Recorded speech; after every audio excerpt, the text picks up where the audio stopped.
Magandang gabi guys. Ito guys ay pork cutlet. Ayan, sobrang manipis to guys. Oh. Ayan, dinarinate ko lang siya sa Korean barbecue. And then, nilagyan ko lang siya ng kikuman soy sauce. Kasi yung Korean barbecue guys ay matamis. Ayan, nadelete ko kasi guys yung video kung paano ko to minarinate. And then, wala na ako nilagay guys. Yun lang. Ayan, natuloy na natin guys tong pork. Mag-isa na tayo ng sibuyas sa bawang.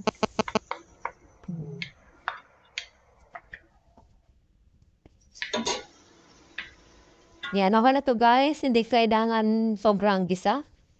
Basta medyo naamoy mo na yung aroma ng bawang at saka sibuyas. Pwede natin nilagay ito lahat. Yan. Magdiwan-walay na natin to guys kasi ito ay madikit. Midikit. Mabilis lang to guys manuto. Yan, kailangan lang talaga ay pag-iwalay nyo kasi nga hindi dikit na siya kasi sobrang manipis yung karne. Ayan. Tapan na natin guys. Low, medium, heat lang guys. Ayan, check natin guys itong pork. Ayan, ganito na guys sa itsura. Balik rin natin. Ayan, itong guys ang aking ginamit kasi ang hirap ang sansik. Sandbok. Ayan, mas kubilis pag itong.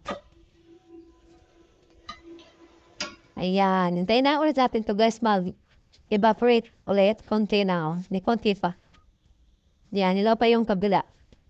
Ayan, mahina apoy lang guys. Then, tapan ulit natin. Ayan, check natin guys. Ayan, luto na to guys. Bigyan natin itong tanggalin.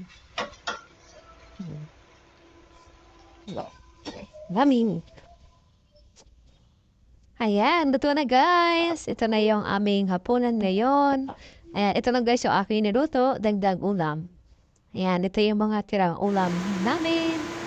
Ayan, mga ininik ko lang to guys. Thanks for watching mga ka-friendship. Ayan, ingatan. God bless po.